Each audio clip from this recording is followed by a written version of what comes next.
Guys, did I lose you? No, I'm here. Oh, okay, okay, I think they're getting ready to do the intro song, so it gets all quiet, and then okay, okay. we're gonna do like some head banging, and we're about to rock and roll. By the way, I see my buddy. I just followed you on Instagram. I see my guy Ruben is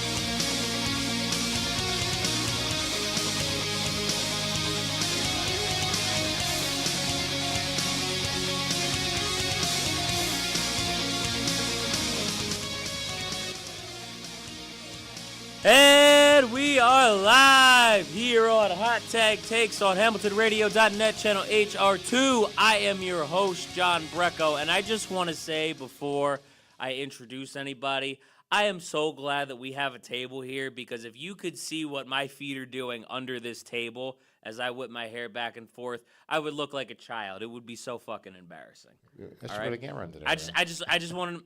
I mean, you could do that. I don't know if that's what I want, but anyway, since he doesn't want to be introduced properly, Ruben, how you doing, man? Oh yeah, there you go. See, you introduced me properly. You said, "How you doing, Ruben?" I mean, I'm simple. clearly that's not what you want, because the host is supposed to introduce you. You think the producer would know how this goes, but we like to do things back asswards in the That's show. right. Back asswards. Yeah, everything is back asswards. When Ruben drinks alcohol, he will tell you that he swears to drunk he's not God. That's how back asswards he is. All right? Dude starts drinking and he starts acting like Morgan Freeman out here. That's right. See how his voice even went deep? He did a whole baby lock them doors and turn them lights down low kind of thing over Turn here. down low. Yeah, buddy. Darren, how you doing, man? I'm good, man. I'm good. I'm excited for this guest, man. This is about to be a fun show. Listen, man, your he nose. He was asking his role, and in his role, we're calling an audible this show. Listen, man. Listen, your nose is looking bigger than ever. Like, I got to be honest with you. I don't want to hear it. just You're an want you to Eagles know fan. that. You're an Eagles fan. You got the biggest beak out there. Like, your sunglasses are supposed to stick out, but like they just like sit on top of your nose. Like, if you blew your nose, you could probably lose about 30 pounds. I was letting Ruben know that before the show. I just wanted to make sure you knew that now.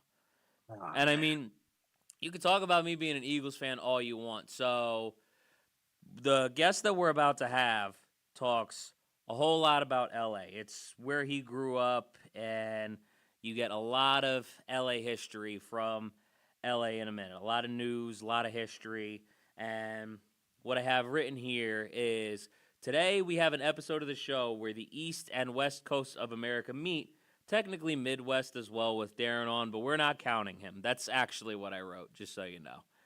But our guest has created a viral platform celebrating the history of Los Angeles, from landmarks to food, sharing many great things about the city that he grew up in. The show being originally born from a desire to share LA culture with his son, as described by visitwesthollywood.com. Can't take credit. Our guest has gone on to talk about places such as Langer's Delicatessen, Hot Dog on a Stick, people such as the PA announcer for the Los Angeles Dodgers, Todd Lights, companies like Tapatio, and so much more. And he's here to share with us as well, the founder of the series, LA in a Minute. Without any further ado, ladies and gentlemen, give it up for Evan Lovett! What is up? Hi, guys. Thanks for having me.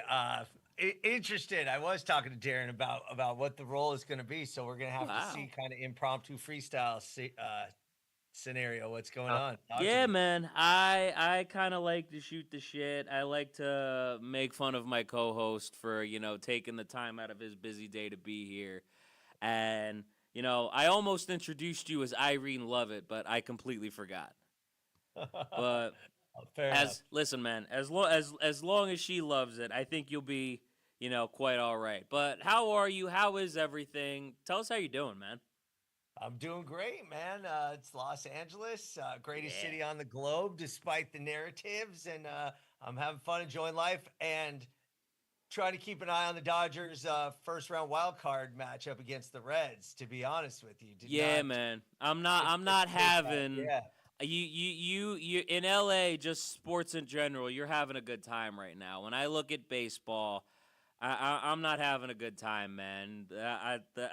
that Mets collapse, man. It's so Mets, but Why? like Okay, one of my it's close so friends. Mets to get my hopes up just to let me down But over then and you over. guys always give up 3/4 of the way through anyway.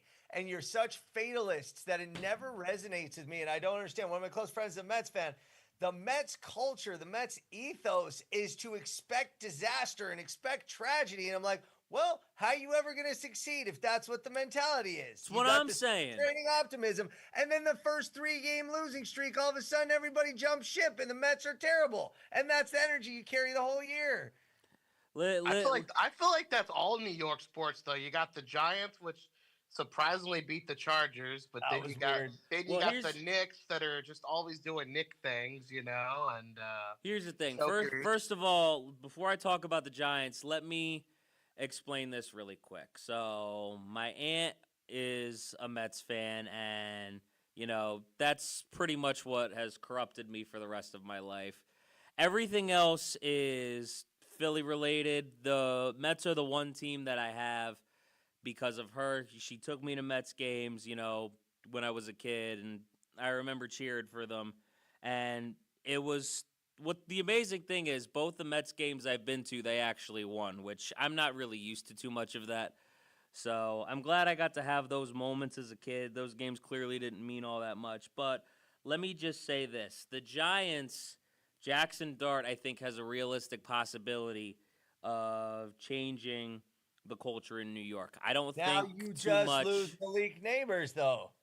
Listen, if they gel together, I Yeah. think they can make some things happen. I think some things can happen for New York that we haven't seen happen in quite a while since, before Eli Manning, was starting to lose himself. So, When they beat I will tell you this, though. The win against the Chargers, while very impressive, keep in mind that the Chargers are there's a term out here. I don't know if this has gone national, but there's a term called chargering. Since the Chargers were in San Diego, what they do, very Mets-like actually, is get your hopes up. Phillip Rivers, think of all the Phillip Rivers years, like LaDainian Tomlinson, Junior Seau. This franchise was great. It was close to Super Bowls, but they always just lay an egg when it counts the most. And not to say this weekend against the Giants was when it, quote, counts the most, but they were 3-0. Harbaugh's the head coach. Everybody's like, wow, these Chargers are so good. And then they go and essentially lay an egg to the Giants. But I will say Dart was exciting, and that could represent a new era for the Giants. he talks about the energy we have. Like we see the pattern here. No, man, but I see why you're a Rams fan. I think you're only gonna have good things happen until Matthew Stafford is gone from there, which it might be a couple more years. Matthew Stafford can still fling that football, man. Quarterbacks have a way. It's the weirdest thing. My buddy and I were talking about this about 5 years ago when Roethlisberger was and Manning, and maybe it was more than 5 years ago. But when all the great Brady, all the great quarterbacks were old quarterbacks, we're like, is quarterback the one position that you like continue getting better even into your late 30s if you're like a really good quarterback? Like that. So to that point, Stafford is like in that point where as long as he stays healthy, I mean, again, you're 2 years, 3 years, 5 years. But at the same time, he's been dealing with a back injury all season. Oh, bad. True. So, you say that, but he's still managing to tough that back injury out. And that's why I'm surprised with him coming into this season, because I really thought he was going to be struggling a lot more than he is. But he's pulling through. They're 3-1 right now. And, He's a dog. I mean, He's a the future dog. looks bright, man. Even now. He is. Well, it's a good organization. I'm actually very surprised. I grew up a Raiders fan when they were. Okay. That's how old I am. They were in L.A. It was the L.A. Raiders. I do remember. Wasn't it the Oakland Raiders? It was Oakland. Then it was Yeah. L.A. Then it was back to Oakland. Then it wow. was Vegas. Wow. But in my adolescence, they were in L.A. and they had a guy named Bo Jackson. That was the most exciting Ooh. athlete Like ever Big Bo. to take any field. So I grew up a Raiders fan and not loving the Rams, but honestly, since they came back, you need a team. SoFi is a beautiful architectural masterpiece, and it's just so fun. And the Rams, truthfully, I didn't know what to expect. They're a classy organization. They're a generous organization. They're a community organization. I'm so impressed And they put together a good team with a fun, young, exciting head coach and a good front Of office. course. And I'm really, When really happy with how When the he Rams. got there, he was younger than some of those players, man.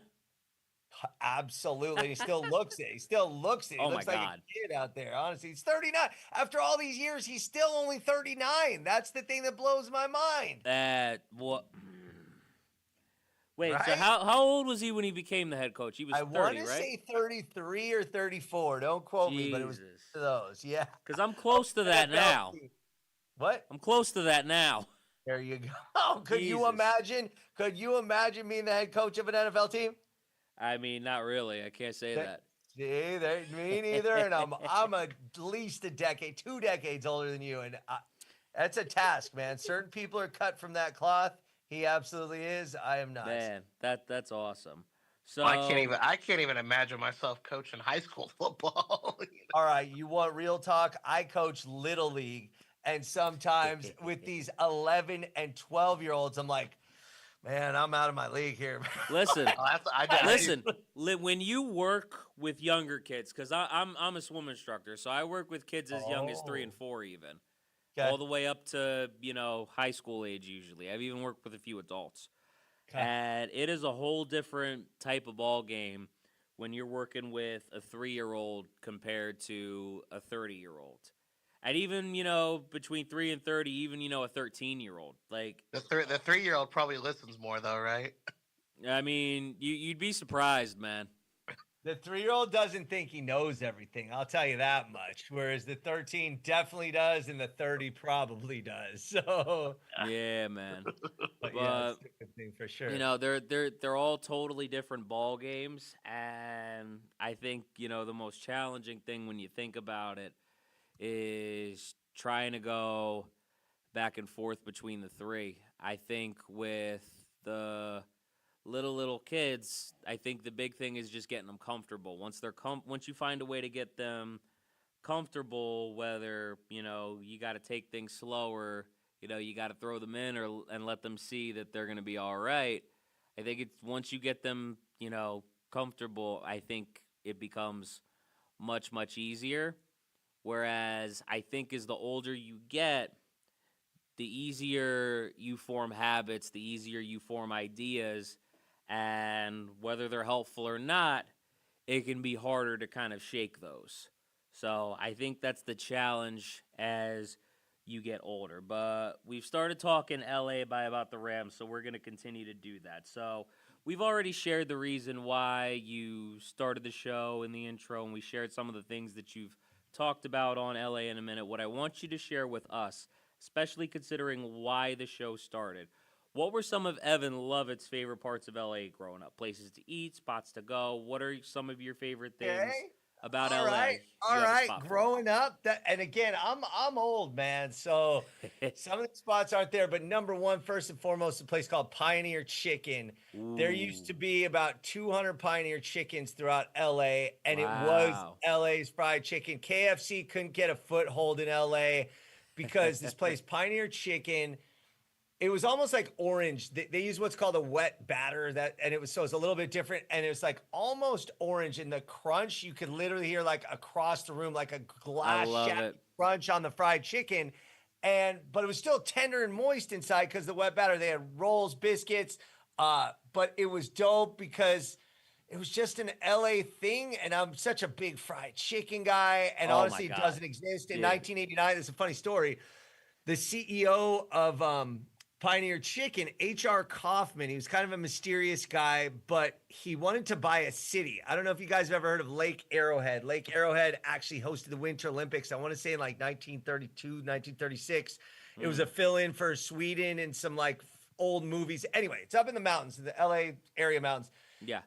He wanted to buy a town called Blue Jay, adjacent to Lake Arrowhead, buy the city. And he did for something like $9 million, like all the infrastructure. When did he buy the city? When was this? 1987, when Pioneer was at its peak, and it was everywhere. I'm telling you, anybody who knows I LA. can't imagine buying something for $9 million, Well, especially a city. It's adjacent. You got to understand, over there, it's Big Bear, it's Arrowhead, and at the time, there was nothing else. Those were the two mountain cities. That area was just developing. So he was going to make this like a competitor to Arrowhead and Big Bear. But the thing is, he got in over his head, and he started fiddling with his taxes and misallocating money and funds and not reporting stuff. So in 1989, there was a coordinated FBI raid on every Pioneer Chicken, more than 200 locations.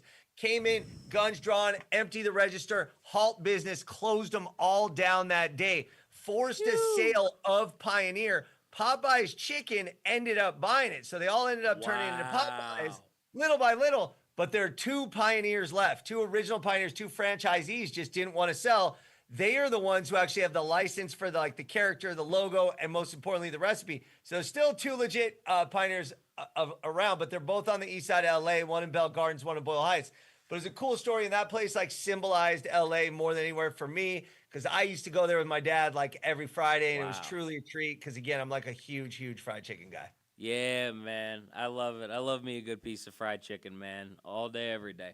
But do different people own the Pioneer's chickens now? Because there's 2. You said there's 2 left. So it's 2 people, 2 different families. They're friends. They're not related, but since they've both been owning these different franchises for 40 plus years, it's like a unified front. One is a little bit more active than the other. They're kind of interested in expanding.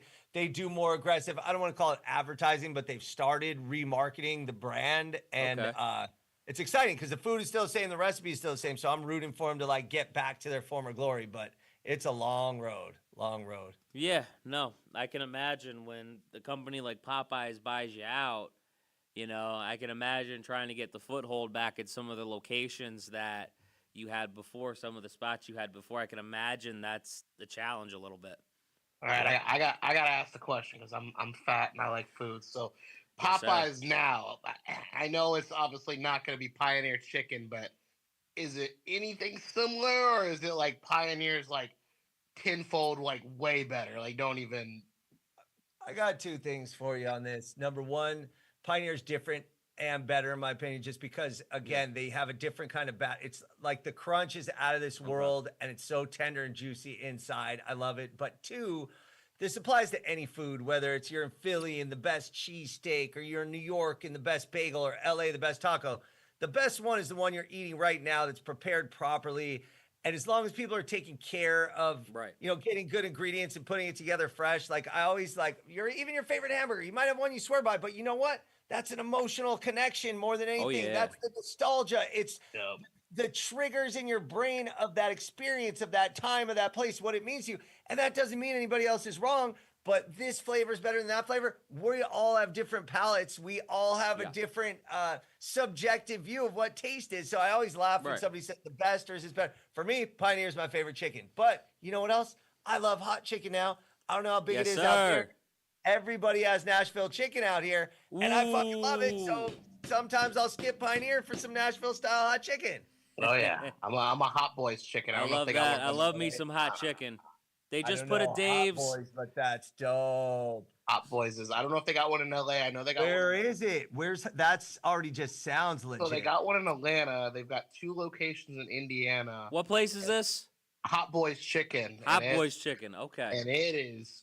They got I'm one of those guys. I'm hard headed, so they'll say they got a spicy sauce. And I'm like, it's spicy. It's gonna be hot. And I'm like, yeah, okay. And the guy's like, no. He's like, I'm telling you, you don't want to get the hottest. You're not gonna eat it. He's like, I recommend getting 2 sizes, 2 heat temperatures lower. So I was what's the hot one? What's the hottest one they have? What is it? Well, that's what I was gonna say. They got a fire hot. But I went and did 2 that was under that one. Because I was like, okay. I was like, the guy told me not to do it. I'm not going to enjoy it. I had 2 it for me. And it was still hot. And I barely. You're saying Hot Boys, right? Hot Boys, HOT, and then BOYS. So this came out of Oakland? Is that correct? Yeah. Oh, yeah. Dude, I'm looking. This looks the part, and this looks, this same genre, I mean, this is it. And keep going. Sorry, I didn't want to interrupt. No, you're good. You're good. That's what I'm saying. I gotta look it up myself. I knew they had it out in Oakland. That's what I said. I don't know if they got an LA location or anywhere close, but it's. Yeah, no, I definitely don't go in there with me and having a big head and oh, dude, I gotta get the hot. The guy told me he's like, I'd go with 2 steps lower and see if you still want to do it. And I did 2 steps lower, and I still was enjoyable, tasty, but I was like, this is hot. Oh, well, that's a good mix. I couldn't even imagine the hottest. He made it sound like it was like terrible that he couldn't get through it. If it's enjoyable and it's hot Oh, it's and enjoyable. you're It's suffering eating it, but it's so good you got to keep going. it's worth that's the what you suffer. want. It's worth the suffer. Just like Yes. me being a Lions fan. It's Listen, worth the Joey this Harrington. is a philosophical question, to be honest, because I think about this a lot. I used to grow jalapenos, habaneros, frankly, and my wife was like, "Why do you do this to yourself?" Because every time I'd eat, I'd be like, Oh, like- I've been there. like- I love this. yeah, and it's like, I don't know the answer. I'm like, I don't know why. Like, I don't know why sometimes I like something so spicy that I can't fucking talk. I can't breathe. I need to get up from the table. Even though they say water's the worst thing, I'm like fucking pour the water down my fucking throat. Yeah, and you just gotta get Exactly. something. 100%. So I don't know. And like, is it enjoyable? Like, no, Absolutely. but also yes. So I don't know. I don't know how It to very much articulate it. is. Yeah, so I don't know. But anyway, go on. So this place looks dope, by the way, Darren. Oh yeah, it's a favorite. I like. That's what I'm saying. I like it. It's enjoyable. You know, I like the torture. Like I said, I don't mind it. Even with the torture, it's still worth it. Like I said, me being a Lions fan, I've been a Lions fan since the Joey Harrington days. So you know, and we got to enjoy Stafford. And the day you guys got Stafford, I cried. But Wait, are the Lions legit this year? They are. We beat the Ravens, but now with everybody saying with Lamar losing to the Chiefs, it's like, are the Ravens a fluke? Are they gonna? Everybody's doubting the Ravens now, and I just think that they've had a tough schedule. I mean, what do they play? They played the Bills. They've also been hit with the injury bug. To be fair. Well, you got injury bug, but you play Bills, then you play the Lions, then you play the Chiefs. I mean, that's three like back to back teams. Like, let's give the Ravens, give them some time, give them middle of October, November. Right. And if they're looking shitty at the end of October, then I agree with we that. go on next year. A lot of season left. I don't know if you guys know this. Are either of you from Detroit? No, I'm from Indiana, but I'm 6 hours out. There's a weird amount. I don't want to say weird, but there's a lot of Detroit transplants out here. And so the Lions have like a little bit of a random fan base out here. So I know that, the Lions were hapless for decades. And all of a sudden with Goff, that trade, the whatever you want to call it, Stafford Goff switcheroo, all of a sudden the Lions grew into a real organization. Who's the coach? Campbell? Right? Campbell, oh, Yeah, yeah, man. They got Aiden Hutchinson. I mean, there's a lot of really key pieces. St. Brown.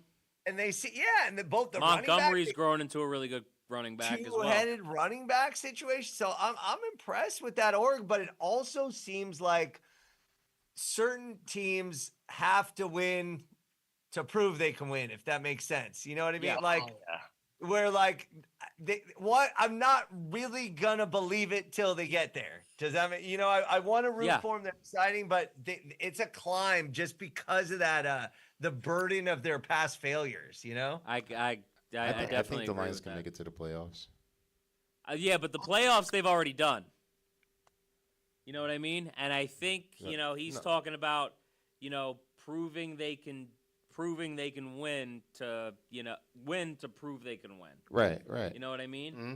And the Lions, they've had playoff runs. They've gotten to an NFC championship game recently.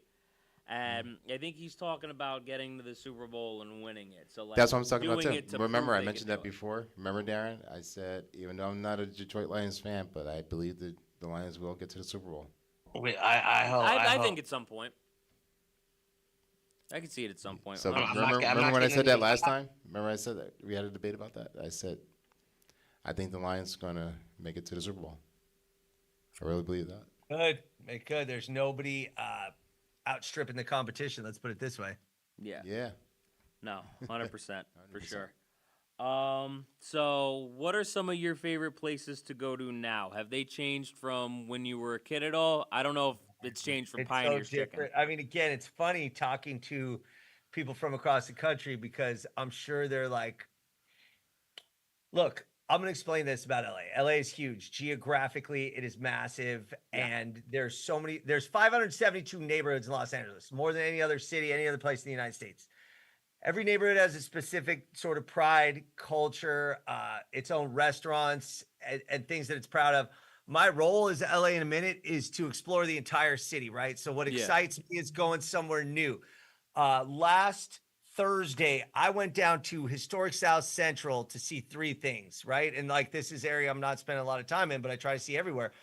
Coca-Cola bottling plant looks like an old steamship built in 1932. Kind of report on that. It's just very unique architecture, although LA had a bunch of that kind of architecture in the 30s and 40s. Then I went over to the oldest dry cleaner in Los Angeles. Sounds boring, but it's a story going back to Chicago in the 1940s, fourth generation, African-American owned, and they're a fixture in the community. So I tell their story, kind of highlight those families. 6 blocks away is a place called Jefferson Park. Jefferson Park was the destination for a lot of black migrants during the Great Migration when LA was the aerospace capital of the world. We had McDonnell Douglas, we had Boeing, we had all the headquarters, whether it was down in El Segundo, Burbank, or LA. So we needed all these workers. So there was a migration of the black workers from the Jim Crow South that came to LA. Jefferson Park was one of these communities that they made into like a beautiful, amazing historic community. There was a restaurant called Harold and Bell's. Harold and Bell came from the South. Mary Bell was her name, really. They came from the South, and there weren't many good New Orleans Creole food restaurants in Los Angeles. So they opened a social club with like gumbo and jambalaya. Their kids took over and made it like a white tablecloth, nice restaurant. And it's one of the few, if only, genuine New Orleans style restaurants in LA. And even though LA has this breadth of culture and restaurants, we have more Koreans than anywhere outside of Korea, more Mexicans than anywhere outside of Mexico, more Armenians than anywhere outside of Armenia, Cambodians, Thai people, Ugandans. It's like this amazing pastiche of people in LA, and the restaurants to match. It's a We melting didn't pot. have a lot of New Orleans and Creole food.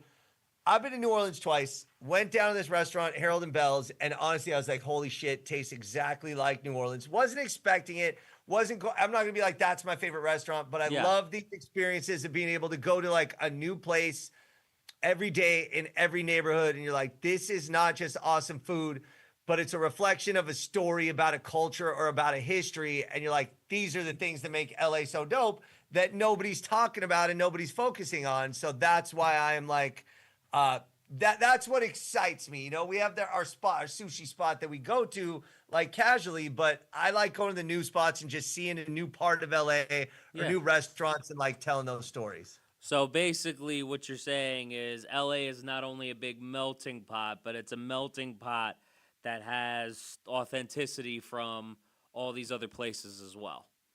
Correct. 100%. Well said. Very well said. And it's like, I once heard the phrase that New York is the melting pot for America, Los Angeles the melting pot for the world.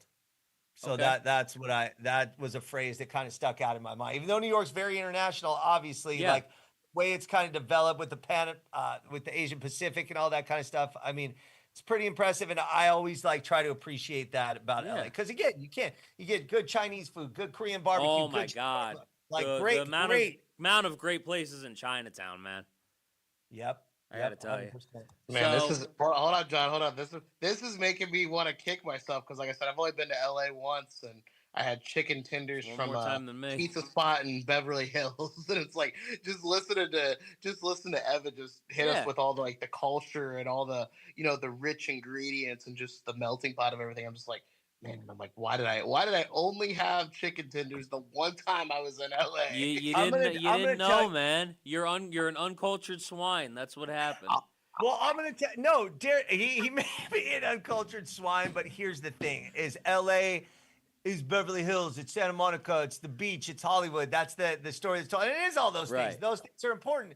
But I'm gonna tell you this: when you're driving 10 months a year, 300 plus days a year, you have the bluest skies surrounded by green trees of every variety growing on mountains. You have mountain range. You have 4 mountain ranges in LA. There's no other major American city with a mountain range running through it, including Denver. Albuquerque's the closest. You got mountains, 360 degrees around Los Angeles, through Los Angeles. You got the beach. You got the valleys. You have all these beautiful sites with all these different neighborhoods. And you're like, dude, like, you want to explore this whole land, and it's just honestly like the possibilities are limitless. And that's the thing with LA, where I always call it the LA American Dream. American Dream story is alive and well, despite polarizing politics in the political climate, and everybody's an asshole, and social media and internet, blah blah blah. Yeah. Man, the American dream is alive and well for people who want to work for it, and for people who just dream and wake up and do it. And in LA, when you wake up every day and the sun is shining and the sky is blue and the clouds are soft and wispy and inviting, and you're like, oh my God, palm trees. I don't care if I'm in Compton, in Sylmar, in Wilmington, in Santa Monica, there are palm trees outside right now. And you're like, dude, this is heaven on earth. And it's like, that's why the LA American dream is where it is right here in Los Angeles. So, I mean, it whether it's food, whether it's culture, like that's what makes LA so inviting. And it's funny to me because the narrative, and there's certain things that are true, but man, LA is incredible and it's fun and it's the place to be for food, culture, girls, whatever you're into, man. LA has it in droves. So I think he's questioning if you're into girls, Darren. I think that's what he's really trying to say. I'm into women. I'm into women. No, you painted it like Randy Newman. I love LA. You know, that's how you hit me with. See, he tried to get you. That's why his name is Irene Lovett instead. See, Irene. I mean, Evan. Sorry. Stole my joke. Jesus. Guys, I'm sorry. I meant Evan. Literally, that was an accident. But I want to say Evan tells no lie. I ate at a fantastic Japanese restaurant in L.A., not too far from the train station. Okay. Listen, What was LA. it? Yeah, how was it? Do you remember what it was? I'm just getting a drink of water. Go on. Yeah. What was it called? What was it, Ruben? Oh, and I'm going to say that Evan tells no lie. Do you remember what the restaurant was called, though? No, I don't. Now you got me unfortunately. excited. Ah, damn it. Listen, sorry, let me tell you something. I'll tell you another fun fact about LA. There's a place called Sushi Row. It's not really a place, but it's a stretch of restaurants on what's called Ventura Boulevard in Studio City. There are 84 sushi restaurants within a 5-mile strip. There's more sushi restaurants than any higher concentration of sushi restaurants than anywhere outside of Japan. And there's also, I don't know if you guys have ever seen like Jiro Dreams of Sushi or any of these, like, the Japanese take their sushi very seriously. Yeah. And there's something called a master sushi chef, right? And it was the best You're right. illustration was in Jiro Dreams of Sushi when this dude works as a fucking sushi apprentice, for like 30 years. And he's not allowed to touch fish for 30 years. He's just working on the rice and the rolling, and like he can practice on like the fish that they're not going to serve, but he's never allowed to serve until he's like a fucking 54-year-old man. And then only then is he qualified to be the sushi chef. And then from there, there's another mountain you got to climb to be a master sushi chef. So there's only like 50 in the world. Like 40 of them are in Japan, 3 are in New York, like 2 in Chicago, 6 in Los Angeles. So it's like, even when you come to like that thing, it's like, look, man, LA is just, it's the legit city of dreams. And look, there's homeless, there's crime. I'm not naive in the sense that there's some bullshit and some like leadership decisions that I am You took the words out of my mouth. livid about. But the people here make it the greatest city, and that's the thing that kind of like drives LA through. This Brad right here, I don't know if you are born and raised, like perfect example. It's like there's this LA pride, especially amongst natives, though it's a big transplant city, but especially amongst natives, where it's like you have and a lot of the girls are friendly as anything out there. It's Wink, wink, nudge, nudge. Yeah. Darren, you might have to go back, man.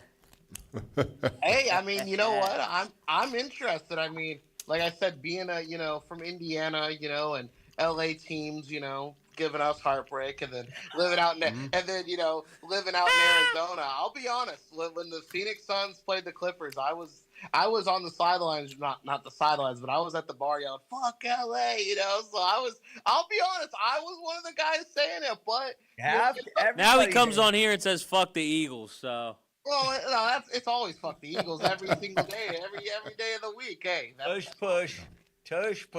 Listen, push. Greatest play of the 2020s so far, and nothing else has topped it. The only thing that I think has come close is what they've done recently, and that's the fake tush push. They've done that in the past couple of games. You're saying the tush push is the greatest play of the 2020s? I think so.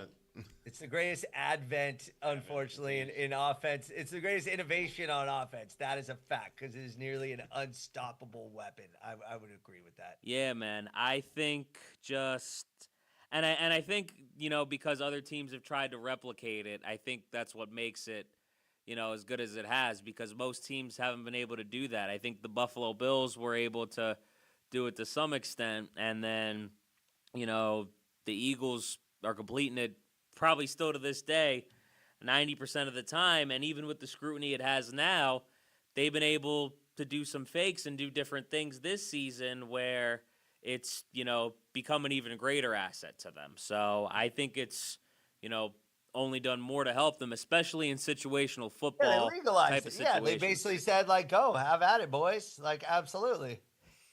And then let me ask you, is Jalen Hurts, how come sometimes I watch him, he looks like a Hall of Fame quarterback, and often he does not as well? What's because the real because deal? I think he cares about one thing, and that's winning, and I don't think he cares how it happens, and I think most of the Eagles players don't care how it happens. All that matters Good take. is the W on the end of the scoreboard, no matter how they get it, no matter if they got to drop 40 or they got to rely on their defense and drop 15. I think most of them are happy winning any way they can, and whatever's required to do that, I think, they manage to do it. And I think that shows a lot of selfless football, which I do think kind of gets lost sometimes. It's a good way to put. It's a great way to put it. And the great teams always do play selfless in any sport, to be honest with you. And that's a really good way to put that. And they're a hard team to beat. I will say this, just to give a shout out to LA Sports. The greatest sports play, meaning the greatest sports moment of the 2020s, has to be Freddie Freeman's walk-off home run in Game 1 of the World Series last year against the Yankees. That's fair. To throw that out there. That's 100% fair, because that could have changed how that series went. Oh my Also. God. I was actually at that game with my son and his friend and my wife. True story right here, by the way. We were drinking all day, not the kids. Yeah. All Just day. to clarify. And like Yeah, the kids cool were day so family. into it. I was so proud of them. They were being super fan. And we were sitting up in the fucking nosebleed. I don't know what. Here's something bad about LA. LA is expensive as hell. This is not exaggeration. You can look it up. It was $1,200. I got 2 free tickets, but it was $1,200 per ticket in the nosebleeds. And I don't know if Dodger Stadium is 55,000 people. It's a massive, massive baseball stadium. So I'm talking right field, corner, behind the foul pole. $1,200 a fucking ticket is what they were charging over there, which is crazy. But the point is, the kids were being great fans. Yeah. My wife and I were drinking all day. And you know how it is when you drink, you got to keep drinking to stay. Oh, yeah. I mean, You gotta like, keep it going, man. So, but they cut off beer sales in the 7th after the 7th inning. So honestly, like I'm walking around. It's a World Series. I'm not gonna fall asleep, but I'm like walking around, stretching, doing like that kind of deal. My wife passes out, like legit, like sleeping, and it's 9th inning, bottom of the 9th inning, 10th inning. Otani's up, like this huge. She's sleeping. I'm like, I gotta wake her up. She can't miss this. No joke. Right before they intentionally walk Mookie Betts, and then right before Freddie Freeman, I like wake her up. Right? She's like, the whole like what's going on, like kind of situation. Anyway, wake up. She got to see the home run, but it like didn't really register yet. Like, oh, that's the game, and what it was just very funny that one of the best like sports moments of all time. Like she very well could have slept through, and even though she was awake, I don't think she fully consciously realized like what was going on, which is yeah. And she's a good fan. She's a great fan otherwise, but it's a long. That's all right. No, I understand. I can only imagine. I've had that where you wake up in that middle of like the drinking slumber and you wake up, where am I? Home run, walk off, Dodgers win. The last time I remember doing that was during the Venom movie when that came out. That was like right when me and Abby started dating, Darren. It was like right around that, back when I was working at Penn, and I was maybe running on a couple hours of sleep like you are now, and I just went out like right before, the mine started going. Oh, dude, I did that at one of the Avengers midnight premiere. She enjoyed the shit out of making fun of me for taking a $12 nap. Hey, that nothing wrong with that. Hey, $12 nap. That's maybe I'll start going to movie theaters just to start getting some naps in. Like You want to quiet. pay? You want to pay for a nap on purpose? Hey, I'll go at like 2 in the afternoon if nobody's there, if it's quiet, and I can get some peace and quiet. Dude, Hey, you this know what? is If you got a Stubbs card, it might be worth it. this is a true story. We went to Atlanta, not to Atlanta, to not Savannah, Athens, Georgia, where University of Georgia is. Go Bulldogs! My Boom, boom, buddy, boom. my buddy was getting his like master's there. So our former college roommate, three of us were college roommates. We go out and visit him, and we're fucking partying. This was during the era. Again, you guys might be too young. There, Jaeger bombs. You guys ever heard Oh of Jaeger? yeah, Oh, I've done those. Jaeger bombs was like a big. For a minute, it was like if you go to a bar, you're like Jaeger bomb, and like it. Listen, I'll say to this day, it's a good way to get fucking started. Like for a because it's like Red Bull. It's nasty, but dude, the Red Bull, like, and it's probably pumps you up. Anyway, our goal, we're stupid college kids. We're like, we're going to have a Jaeger bomb at every bar, kind of deal. And in Athens, it's total college town. So there's, I don't know the number, minimum 20 bars, probably way more, but no chance you're ever going to be able to, but your kid's like, oh, we're going to do you. So by like number 8, number 9, we're just all ready. Oh, and that's it. It's not just drunk, but it's the Red Bull too. Like that fucks you up in like a different way. Like, sugar. That's a lot of Red Bull, man.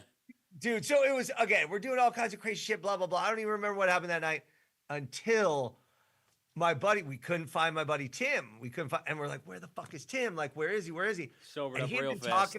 he had been talking about going to the strip club all night, right? Oh, not And so we're like, oh, okay, like that's where he's got to be. Like, all right. So we like roll over there. As we're going over there, they're dragging. I shit you not. They're dragging him out of there. We're like, fucking Tim. They're like, you better get a hold of your friend. Like, da, da, da. I was like, oh shit. Like, what did he do? I was like, what did he do? And they're like, he was taking a nap in one of the da da da. And I was like, what? And they're like, yeah. And he's like, yeah, I fucking was tired, dude. I wanted to pass out like everywhere. I was like, in a fucking strip club. He's like, yeah, I paid him $100. I said I was gonna take a fucking nap. And I was like, you just paid $100 to go take a fucking nap in a strip club of all fucking places. Like what? It's about Darren, the drunkest thing you could have done. Yeah, the $12 nap is a bargain compared to that. So there you go. That's true. That is Timmy titties. There you. Wow. I wish you would have came up with that one. Absolutely. You might have to tell him that now. Might have to hit up your old college friend and let him know we got a new nickname for him about 30 years later. Text him up. Oh man, I could just imagine him See, but hey, hold on though. I've napped at work a few times, and I've had my boss wake me up, and I wake up kind of that half days. So just imagine you're at the strip club, you're falling asleep half days, and then you got some big titties in your face when you wake up. Like right. Just imagine it at 1 p.m. Boobies, like that sounds great. That would be the life at 1 p.m. I gotta tell you. I don't know. I mean, about what time was it? Was it nighttime or was it after? I don't know. You said half day and then you said titties, so I'm thinking you got him there by like 1:30. Hey, I'll just say this. Strip clubs do have good food. Some strip clubs. Some do. Some strip clubs. I will say, not all. It's their thing. The guy tells no lies. He tells no. Some are fucking known for it, man. Some are known He's like, for dude, it. there was a strip club that had a breakfast buffet. I was like, why do they have a breakfast buffet at the strip club? He's like, I don't know, dude. He's like, you got to try it out. Hey, man, those 5 a.m. customers that don't want to leave. It was. You know what? I'm not complaining. Now you might need to give them some eggs and potatoes. Don't buy your beers at the strip club. They're worse than buying them at the Dodger Stadium or wherever. They're pricey. Are they worse than college frat parties? What, the beer? Yeah. What's worse, strip club beer or college frat party beer? What do you think? I've never paid for beer at a college frat party, so I'm gonna say college frat party. But I mean, I'm sure you've gotten sick after frat beer. I'm sure you have. No, actually, believe it or not, I never. Well, no, I would never drink beer. We would drink. What was it? The grape vodka. What is it? It was one of the. It's not the cheapest, but it's like the mid-tier vodka. Scully or something like that. No, not Skull. That's bottom tier. It was like this was like not Pop Off. Was there? There was Pop Off. There was hold on, Sky. Hold on. I remember Sky. Because there were some classically like bad but fucking hella drinkable. This where I- isn't this It was isn't like, vodka, what was but the name of it? Oh, what was the name of it?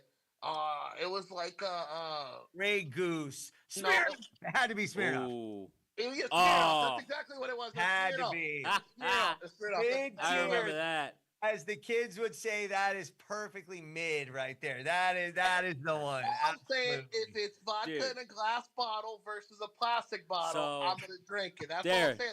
The glass gives it a nice little, True. it's more distilled. Darren, Hell no lies. I know we're close in age, so I know you remember this. Do you remember the days?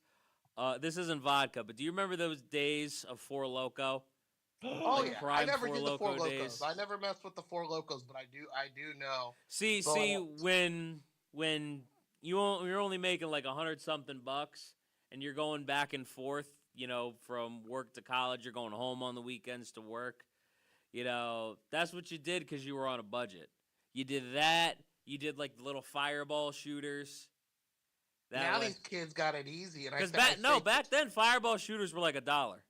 And I say kids, yes, I know underage drinking. I ain't what it is. It's Listen. college. That's what every college kid. I does. was Come 19. On, come on. You know, Right. I mean, I know there's some that are probably watching that are like, oh no, I Wink, don't Don't Nudge, drink, nudge, kids. nudge. The message is don't drink, but in the past it would happen sometimes. But now you got buzz balls. It's just like, oh yeah, get you a little buzz ball. Get at the gas station. I'm like, man, you got to make it so easy. You get a little buzz ball. It's like I had to give money to a kid to get a whole big old bottle of Smirnoff, man. Like I said, that's what it was. Is the blueberry Smirnoff, and we would, oh dude. You got But to find a Johnny- store that's not going to check you. You tell no lies also about the Four Loco. I remember that era. And man, before that, there was something called Sparks too. A shit you Oh. not that looks like I used to think of the women's basketball team just because LA Sparks came out at the Oh. same fucking time. That makes sense. And like it was same as Four Loco, where honestly you're like, I know I'm drinking poison right now, but at the same time, after two of those, you're like, I feel so great right Oh, now. You're yeah. like, this is the perfect pre-party. Let's See, go. Yeah. That's the me on type of Monaco. alcohol, though, that you have to eat with it. Like you have to eat first. Otherwise that just sits there, and it's coming back up.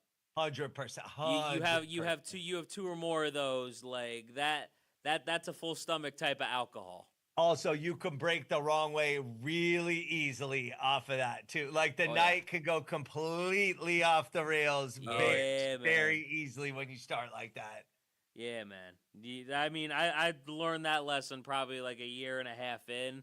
I'm surprised it took me that long, but But I do want to talk a little bit more about LA. I probably have two more before Ruben starts kicking us out.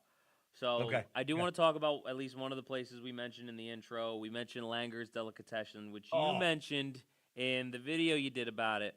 Well known for its world famous pastrami. We have Yeah. Katz Delicatessen here in Yeah. New York. I didn't get to mention any of the hot sauce places. We have Dave's Hot Chicken. I don't know if that's Yeah, you that guys know. started here in East Hollywood. True didn't know LA that.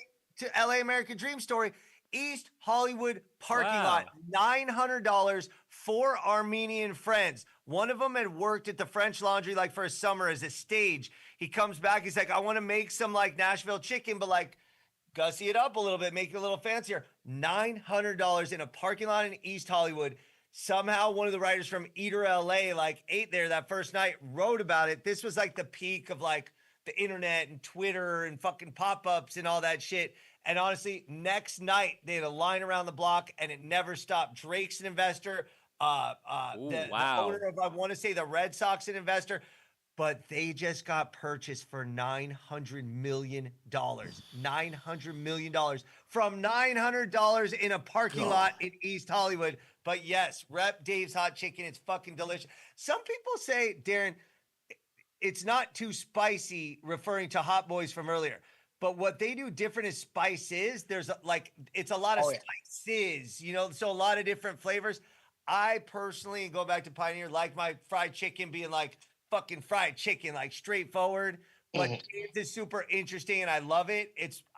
I normally wouldn't, but that's their like forte, and they're different. Sorry, Johnny, I didn't mean to interrupt. No, But dude, no problem. I honestly enjoyed that. I didn't know it started in LA. I just know we got one close to us. Yeah. So that's why I brought it up. I was also going to say Asada's Hot Chicken. I know there's one out in Philadelphia. I don't think that's too big yet. I don't think you guys have that by you, but that's something that's around 45 minutes to an hour from us that I've kind of heard different things about. But as far as delis, we have Katz's Delicatessen in New York. And just to give an example of the people that have talked about it, I've had the former owner of Broadway Comedy Club, Al Martin, God rest his soul.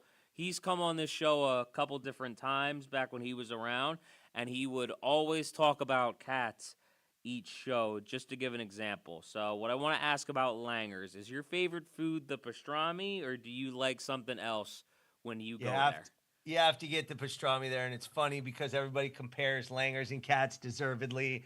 I'm not going to speak on it except to say that LA, believe it or not, is a pastrami town. There's a lot of places, whether it's chains like The Hat, or there's Johnny's, or there's Brent's Deli Arts. It's a big deli town, a big pastrami town. But I'll tell you this much.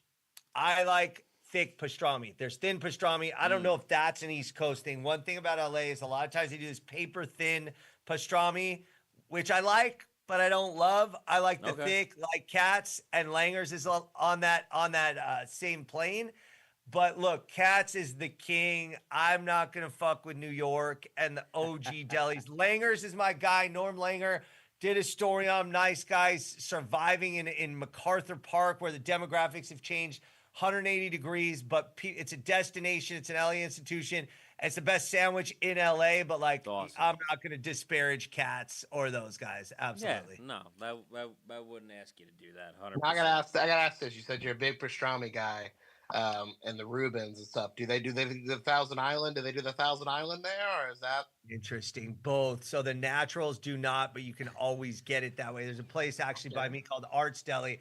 The last pastrami sandwich I had was with, I forgot what he calls it, Sky High, where it's with coleslaw and Thousand Island, which I fucking love, to be honest with you. And then I'll even throw extra mustard on there. I get like sloppy as hell. I love it, but the classic is just like the pastrami on rye with like a pickle. You know what I mean? You got to get the coleslaw, yeah, because the coleslaw, that's like you get your salad and your meat. You know, so you got to have your meat and Darren's gonna start talking about meat on the show after we just talked about LA girls. Oh, there you go. Couldn't help himself. I'm hungry, man. I'm hungry. Deservedly. Yeah, buddy. But we also have a deli here at Jersey called Harold's Deli, which makes me want to ask, how do you feel about supersized food, good sir? Because this is a place where you get like a whole bunch of that. I remember my girlfriend at the time, now wife, she took me there our first New Year's together, and I remember getting a huge sandwich. I don't know how it would look next to me now because I've put on a little bit since then, but I remember being next to that, and that sandwich is probably about as big as my head, and I got a big ass head. All right, especially with probably bigger than that even. Especially with the beautiful beard. Yes, sir. How do I feel? It's so funny because it's a very American thing, obviously. Yeah. But man, sometimes it's absolutely fucking fun and delicious. And there's places like there's a place called Fat Sal's by us. That their whole bit is like every sandwich is almost obnoxiously big in the sense that it's like pastrami with chicken fingers and mozzarella sticks on the sandwich. Yes. On the sandwich, by the way. And then they always have, I don't know if you guys remember a show called Man vs. Food. Oh, yes. Would, like, try to devour. That guy was dope. I forgot his name. He's dope. But absolutely. Adam Richman. Adam Richman, yeah. Adam Richman. He would just devour all these challenges where it's like, I don't know, 90 buffalo wings in 10 minutes or whatever the fuck. But like they also have a sandwich that's, I think it clocks in at like 9 pounds, like with all the shit that's on it. Anyway, to your point, sometimes it's too abundant and over the top and obnoxious, but it's fucking funny and cool. And if it's good, end of the day, if it's good, here's a good one. It was good. In LA, there's a place called, oh my God, why am I driving El Tepeyac in Boyle Heights, has a thing called Manuel's Burrito. It's a 5-pound burrito. And I found about it. My dad used to get it to take it home for our family and our neighbor's family to like break bread and fucking chill. But it's a 5-pound burrito that people sometimes devour. But it's dope, and it's like makes the place a destination. So yeah, I'm all Yes. for it if it's fucking dope. Absolutely. Ah, dude, I love that, man. But yeah, I got we went more. there Hold on, in John, hold on, 2018. hold on, Can I hold tell on, him John. about one other place first? Because he brought up man Hold on. versus food. He can tell the other place. I got one little small. All I gotta say is I got more excited hearing about the food than the strip club. That's fair. There you go. He does bring it up with a lot of energy, but he brought up Fat Sal's, obnoxiously big food. He also brought up Adam Richman from Man vs. Food. And it's funny because there's a place in Rutgers that serves fat sandwiches over here in New Brunswick. Okay. And if you eat 5 of them in 45 minutes, that's the challenge, then you get to make a fat sandwich of your own. And it was funny because Adam Richman actually tried that challenge. And it was one of the ones where food won, actually. Oh shit! Which it makes sense though, because all that bread, all the different like meats on the sandwiches, and all the stuff that they put in it, because they put like chicken fingers, French fries, all kinds of shit. There you go. In the sandwich, and that's probably what gets you, because that dries your mouth out, it fills you up fast. The it makes fries. you drink It's water. always the fries or the bun or the bread or whatever in those challenges. It's what makes you drink, man. Yep, 100%. Yeah, Absolutely. and the drinking is what spreads out the food. That's how they get you. Yeah. That's how the buffets get you too. They put a lot of stuff you got to drink with. It's a good point. The carbs. Yep. Yeah, man. Yeah, once they get you with that, it's over in about 3-4 plates, and they're still good. You know what I mean? You don't think about it, but it's strategy, man, and it's smart. True. True. But I do have one more thing that I gotta ask, and I want to make sure I get this in because it's something I noticed when you talked about Tapatio. What was working with Gabriel Iglesias like when you told that story about it? He's a funny guy. He's a serious guy as far as like the craft and preparation, which I appreciate. Of course. He wasn't going around telling yucks and jokes and all this kind of stuff. Yeah. But he was a professional. He wanted it organized. He wanted to know like what the stuff was going to be like, but he cracks his jokes. He has his dog. It's nice. It's fun. And, he is friends with the family. It's the Saavedras, another family that started that LA family. So it was kind of like more comfortable that everybody knew each other and they were all cool. I've worked with the family before on their origin story stuff. I'm doing a project for them for Dia de los Muertos at the end of this month or at the end of October. But he's a cool guy and genuine guy, but I was impressed by his serious, professionalism, let's say. Yeah, man. Basically what he's trying to say we don't have on this show. I got it. No, different vibe. When you're like on set and like doing work, it's different than when you're fucking around shooting the shit. Yeah, man. I love it. Darren, did you have any other questions for him? No, I'm just thinking this is the worst episode that I should have skipped dinner for. That's what I meant. Not that this What a was lie. That is a lie and a half. You got a superlative. I literally, like I said, I got 2 before the show started. I got 2 hours of sleep. I went to work, came home, took a nap, and then I woke up. It was 8:30, 8:45, and I was like, oh, shit, we got the show at 9:30. I was like, I'm going to hop on tonight. His eyes should be swollen to match his nose. I don't know what's going on here. All I'm saying is I'm starving right now, so I'm like everything's closed. I've been there. And we're in that whole that's what happens we're in that when whole you talk about post-COVID society. pastrami and Rubens and hoagies and. I love how he had to put himself in here and say Rubens. I know. I heard that. He said Rubens. Like he just couldn't help himself, man. That's right. All the girls say I was delicious. So that's fair. But let me actually ask you this. So obviously you grew up in LA. It's your favorite place to be. It's where you grew up. It means a lot to you. I love the energy that you bring when you talk about LA because I can see you're passionate about the place you grew up in, and I love that. But if you had to pick a favorite place outside of LA, what would it be? Vegas. 100%. Vegas? You guys ever go to Vegas? LA's expensive. Vegas is where he could spend all the rest of his money. I got it. Vegas is here. I'm gonna throw a mad curveball at you. I'm not Okay. gonna say it's my favorite. Listen, because Sandy, truthfully, Vegas, I fucking love because it's fascinating. It's another place with history Yeah. that people never talk about. It's got course. like such a crazy history. San Diego. I love like, the mob history in Vegas. 100, all of it. Oh, desert town. How is there an oasis with 2 million people in the middle of the desert? It should not exist, but it's such a great story. But San Diego's chill and fun and much like LA. But I'm going to tell you one that I went to for the first time this year that blew my mind that nobody ever talks about. And maybe, I don't know, I caught it in a good week. We went to Pittsburgh and we had a fucking awesome time. Good food. The city was clean. Yeah.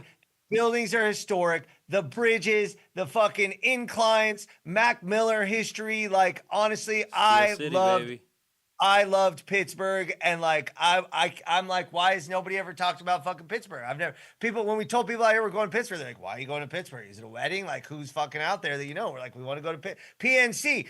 The ballpark is the most beautiful baseball stadium in existence. Like, I was that was a really, so I'm not going to say it's my favorite city, but I'm going to say Pittsburgh blew my mind and I was really, really impressed. But Vegas is my favorite outside LA. So there's a few cities that I want to go to that are within driving distance from myself and my wife. We are actually planning to go to Salem next year at some point, which I am very excited about because I went there with my parents when I was 10. And they wanted to go see, like, haunted houses and, you know, talk about, like, the witches and shit like that, which is a lot of what you go to Salem for. And it's a lot of sitting around, and when you're 10, you're like, man, this is fucking boring. Like, why are we just sitting here doing nothing? There's nothing going on. And I didn't understand back then what was going on around me, like, any of the stuff that, you know, that was going on. And now, you know, 20 years later, you know, I want to, you know, go back to it and experience it. It'll be 21 years later at that point, but I want to go back to that and experience it, man. You're cultured now. Huh? I said you're cultured now, John. You can value it. After this show, I am very cultured. I don't know how much I'll remember, but because he just said so much, I'd have to watch back this show a few times. But I'm excited. I am very cultured after this. I'm rewatching this one because I'm gonna be like, I might have to. Because now I know because I'm gonna be honest. Like I said, it might be worth hearing the sound of my own voice. Well, not yours, John. But no, I like it because I'm gonna be honest. I was very narrow-minded. I went one time to LA. It was a 6-hour drive. He's a Midwestern. It happens. I literally spent 4 hours. We drove 6 hours to get to LA from Phoenix. We spent maybe 4 or 5 hours in LA in its entirety to do the stuff that we had to do. Then literally drove back same day. Oh, you didn't have a lot of time then. No, that's what I'm saying. Fair. So I've not got a full like real LA experience. Me, it was just like a whiplash. Went to the Mattel store in El Segundo. That's a good one though. That is good. Barbie was invented. I'm a big Hot Wheels guy. You know, I got the Hot Wheels on the wall and stuff, so I'm a big Hot Wheels guy. So, you know, that was cool. But then it was like, I think it was like I didn't get a fair like food star, like food like stop. Like I had to go in, had to get some food, had to eat real fast, and it's like, you know, like I said, the nuggets, you know, the tenders, they were cool, but it's just like, I know LA has that history, so just hearing this is like refreshing. It was very, you know, very unbiased. I like the reviews. That's right. Thank you. I don't know. I think it's very biased, but it has good energy. Well, no, because I'm gonna say, like I said, like I lived out in Arizona, and we. Good take. Sorry, Derek. Go No, you're good. You're good. All I'm saying is I lived out in Arizona, so we would get, you know, the LA drop-ins from time to time, and it's like, oh man, this is what LA is all about. Like, so I'm not gonna like every place has its good and bad people that, you know, hype up a place. But what I like about yours is it's like been very genuine. Like you said, the rich history about it. That's what I like. Every place you mentioned, you named history. Like with the Dave's Chicken. That's like literally that is the art of American dream. Like I don't care what. No, it's such short time. I think that was less than 10 years, bro. Less than 10 years. You give me 10 mil, I'm walking. You know what I mean? Like, and they're talking. Yeah. And it's like 900 mil. It's like it's a feel good story. Like that's.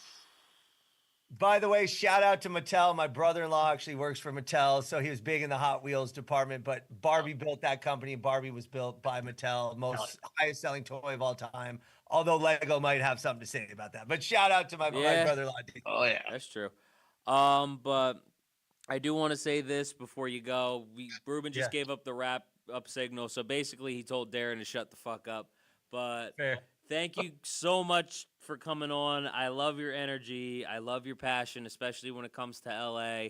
I would definitely love to have you back on the show. I was worried that I didn't have enough questions, and you had so much energy that I didn't even get through what I had. So, thank you for coming on. Let I me know. appreciate Part it. 2, Again, I'm ready, man. I Yeah, man. appreciate you guys, Darren, Ruben, Johnny, all you guys. Awesome. Had a good time. thank Keep you, up man. the good work Thank you for and coming. be in touch. Hit me. You need anything else, man? I'm Dude. here. I'm ready. Thank you. I would appreciate it. But, anyways, everybody, this has been Hot Tag Takes here. I'm John BRECKO, Ruben Rodriguez, Darren Finesilver with our guest, Evan Lovett. Excuse me. Close enough. He's thinking of Aaron Darnold. I think I just combined yours and your wife's names.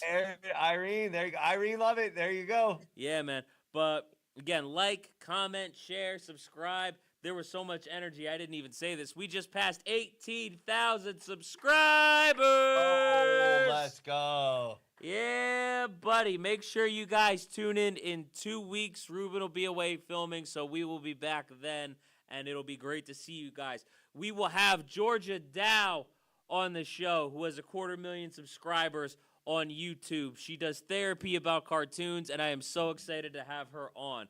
But anyways, everybody, till then, peace out. Peace. Bye, guys. Thank you. In a minute.